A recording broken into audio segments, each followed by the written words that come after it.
Welcome back to Thunderwing Hanger. This is Mike, and I'm coming at you with another video. This I want to talk to you about my complete collection of the VOR-TECH toys, figures. I have most of them sealed in the package. I have a full set of loose, and we're going to go through all that. I missed a couple of parts of my loose ones, but I have them in my sealed packages. And so we're going to go through that, but I want to get to a few things before I get started on that. First off, the reason I even got into YouTube was because I would look for collection videos like this and try to learn more about stuff, collecting and toys and all that stuff, but I wouldn't find them. And so my goal was to do things a little bit different and put out videos that would be videos that I would have wanted to see.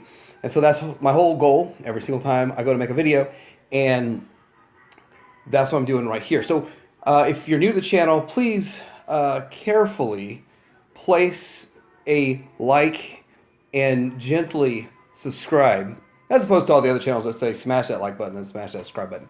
So there's a couple other things before we get into this.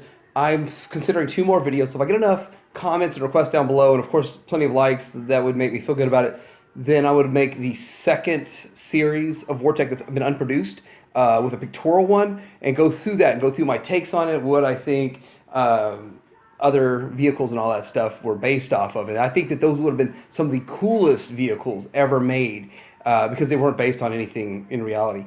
And then past that, I'm also thinking about making another video about what a live action M.A.S.K movie should be and how it could succeed and be the next big thing, like bigger than Marvel, in my opinion. And I would do like a quick storyboard and talk about that stuff. But anyway, if that's what you're interested in, let me know. So VOR-TECH is a line of toys that came out in the 90s. And I remember seeing them in the KB. And I think by the time they got the KB, when I saw them, they were actually quite... I think it was over. I think it was done. I think they didn't even make it through the first season of the show, which is why the show is so hard to get. They never put it on DVD. You can't find episodes on YouTube. There's very little on YouTube. But the point is that here we are with a line of 6 figures and vehicles based on M.A.S.K. And the first thing I want to say is who's collecting this stuff? Who even cares? And that's the people who have been collecting M.A.S.K for a long time and want something new, go after this stuff. And I'm sure people who've been collecting M.A.S.K all along got it in KB for a steal compared to what they're selling for now. And so with that, I'm going to do a quick, all the information I really have is on this box here. Okay, so be part of the VOR-TECH Undercover Conversion Squad, where things are not always as they seem. Enter a world where a team of ordinary people in ordinary vehicles use amazing computer technology to convert themselves and their vehicles into an incredible fighting force dedicated to saving the Earth from an evil power spreading a deadly plague. Join us in this titanic struggle of human against cyborg, brother against brother, and machine against machine. First one I want to talk about is Rattler. Here's some packaging of this, and I'm missing a couple of, I think just this front piece on this guy and this windshield. So those are missing on mine, but it's not going to make that big of a deal when we show it.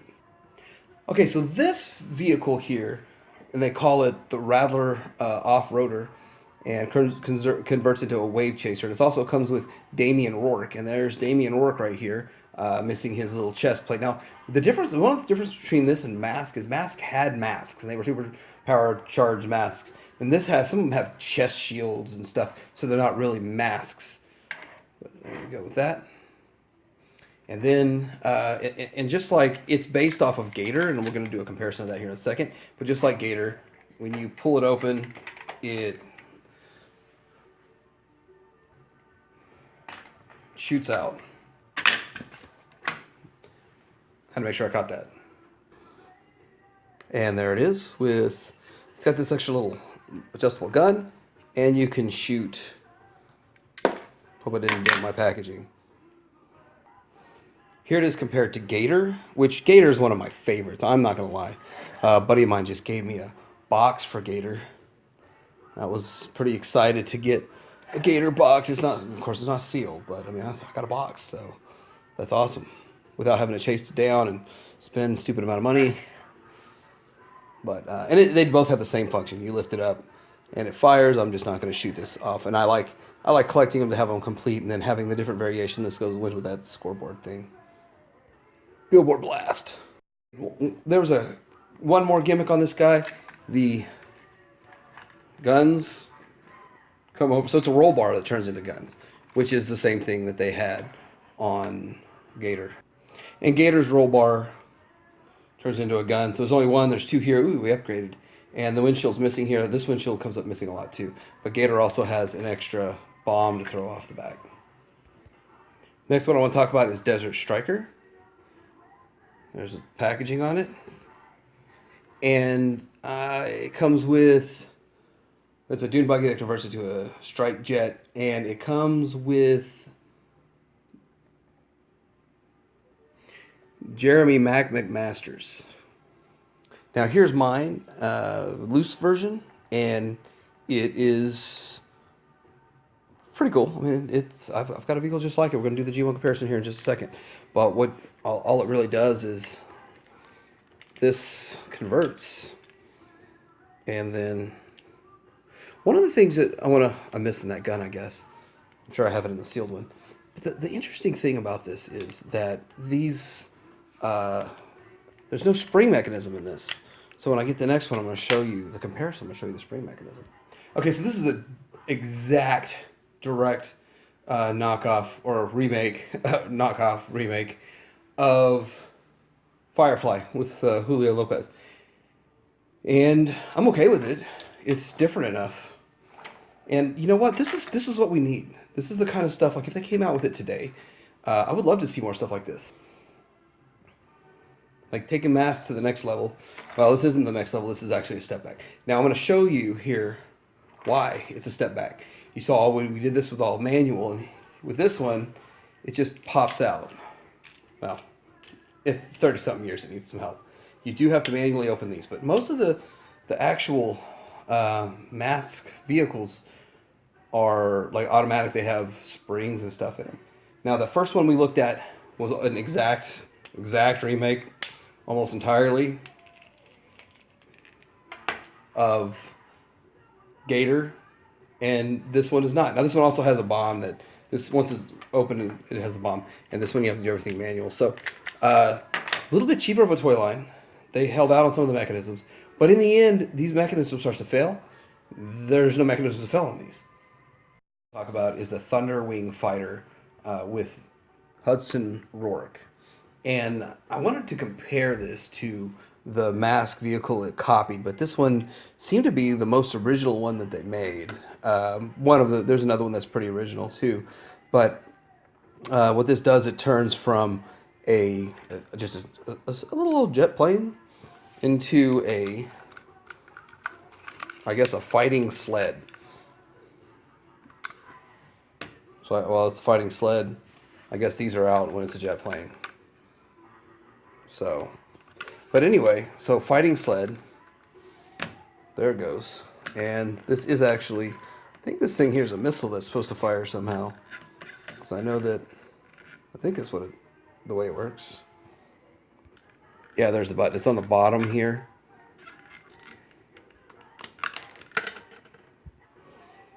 Here's the figure, here's the mask, and mine's missing a fist. You take what you can get. So we'll talk a little bit more about these prices on these figures of vehicles. So a sealed one like this. So there's the small ones and the large ones. There's two big ones, and then there's there's four small ones. Small ones were $6.99 at KB, and I think that was a clearance price. And then the bigger ones were like $12.99 or $11.99.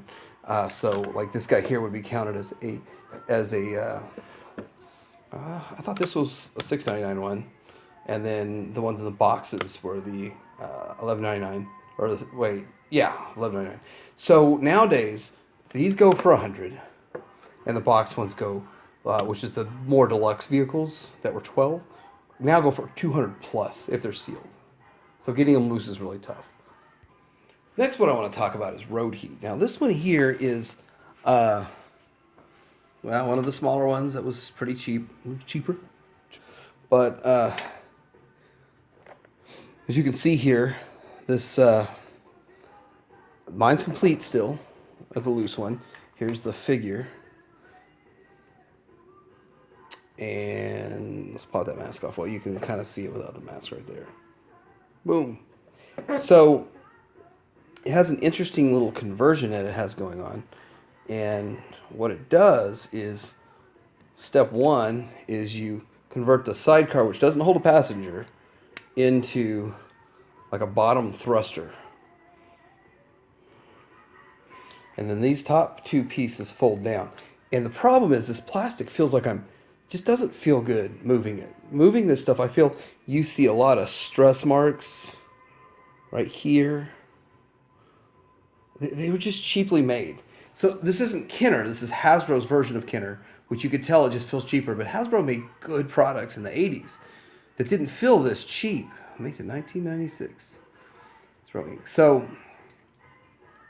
The back, just everything just feels like I'm about to break it, which is why these are hard to find in good condition and not missing pieces and broken. But this thing's kind of wild. So let me show you the couple of vehicles, and I think they're based on. I think it's a combination of all three of these vehicles here, the Condor, the Vampire, and this guy here. And for this one, it's simply because the way the mechanism there, well, this has a mechanism that pops it out, but the way the legs pop out to be thrusters really does, or the legs, the wheels pop out to be thrusters, mimics this thruster pop out. So, like, they got the idea from that. Same sort of idea. That's what the difference looks in the connecting pieces.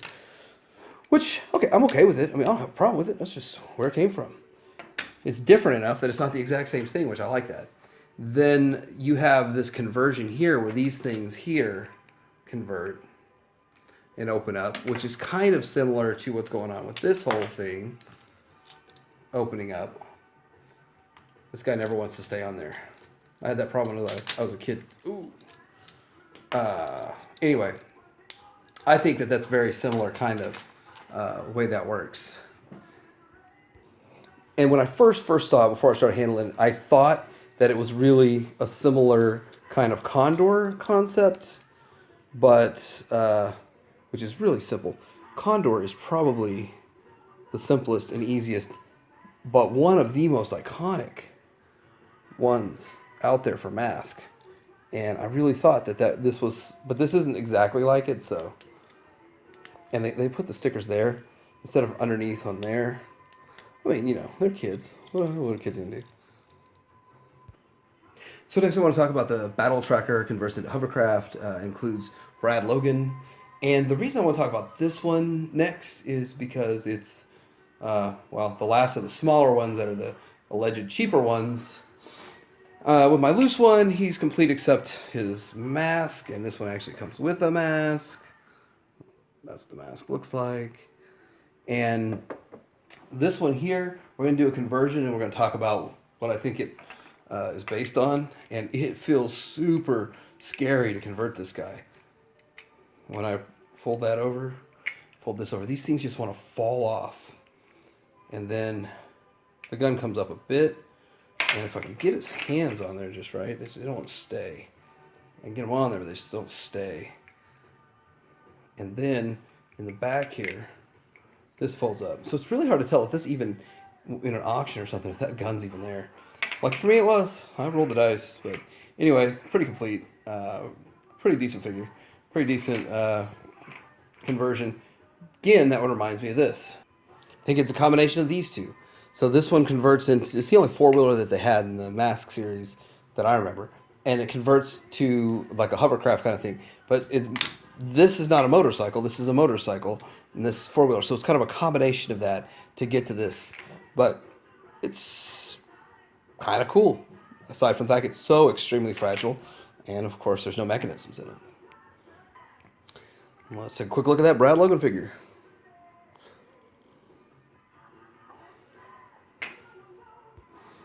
So next I want to get into talking about the Sonic Stinger with rocket launchers, sports car, and converts into a fighting jet with Rick Rhodes.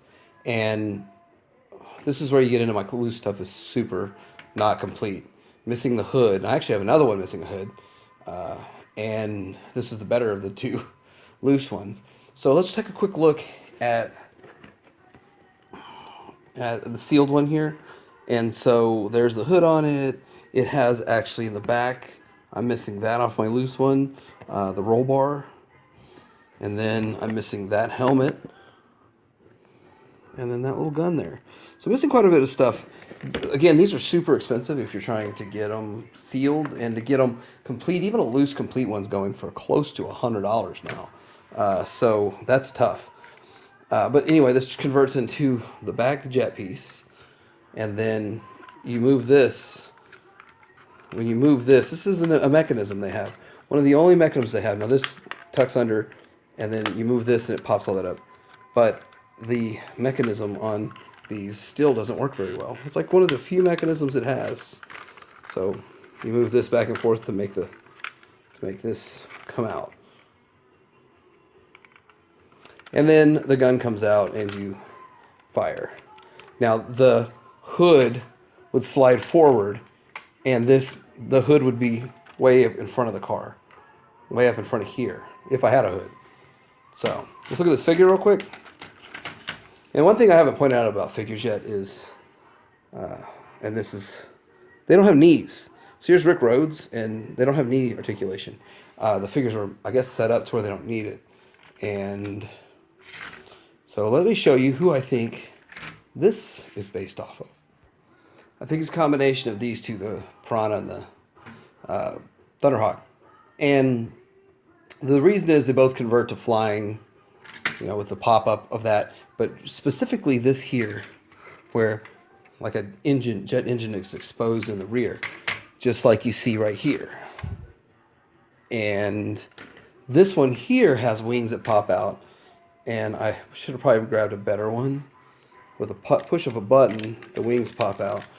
And so, again, this is one good thing about VOR-TECH not having too many mechanisms. Yeah, I should have grabbed my complete one, I guess. I grabbed the wrong one. Saw she had a helmet. I thought this was my complete one. But anyway, it's not a big deal. But mechanisms wear out. This is a good example of how what mechanisms wear out on M.A.S.K vehicles. Just stops working. I've go through a lot of trouble repairing them and stuff. But anyway, that's who I think, which vehicles I think that this Stinger was based on. So it was a combination of the two. Okay, so the last vehicle I'm going to talk about is this guy right here. It is called the Blazing Fury with Tate Osborne. And this one here is probably one of the harder ones to get complete. I'm missing a little jet that turns into a cockpit, so it comes in from the back. But basically all it really does is this. Pops up, and there it goes. And there he is, able to go around and fight. I don't know if you're supposed to close that back up, because it kind of looks like you close it back up. It actually looks like you turn this around and you drive this way with it. Looking at the picture, let's let it get in on there. There's two missiles right here. And then there's the driver I'm missing. So I'm actually not complete. So I don't have a 100% complete collection. And after a year and a half, I think I've decided I'm going to go and make a video anyway. So here we go. I have some weird figure in there. It's not even a VOR-TECH or a M.A.S.K vehicle. But let me show you which vehicle I think this copied. And I think it copied this Wildcat down to the same position of the lever. And then when you push the lever, he pops up. And you've got the same kind of looking thing there, except this guy's backwards. Now, I'm going to tell you, Wildcat had more features, though, and Wildcat is a pretty sought-after vehicle in the G1 line, or whatever you want to call the original line. And when you push the Wildcat, it shoots out these discs. Or it's supposed to. Yeah, if you have more traction. But that's a function, a feature that's missing. So, and then of course, this is a tow truck, not just a pickup truck. But we are missing the feature where this guy has it's like a little jet that flies out of there, and there's two bombs. So I'm missing a couple things on this. I don't have a sealed one. But anyway, still a cool vehicle. So before I move on, I want to show you, a lot of people have trouble with this piece here. When you're putting it back, it just likes to pop right back up. So right here, this right in the back, you want to push down on it, and that locks it in place. And there's like another seat I forgot to talk about when it pops up, which I don't really know how that works. But anyway, that's a quick little trick for you. I sure hope you enjoyed me sharing my VOR-TECH collection with you. I may do another review of individual vehicles when I get more loose pieces. And I really do want, if you want to see the video about them when they are the unreleased ones, let me know. And if you really want to see the storyboard, that's going to take a long time. But anyway, well, live action movie of a M.A.S.K movie, it'd be fun though. Gently subscribe. Thunderwing out.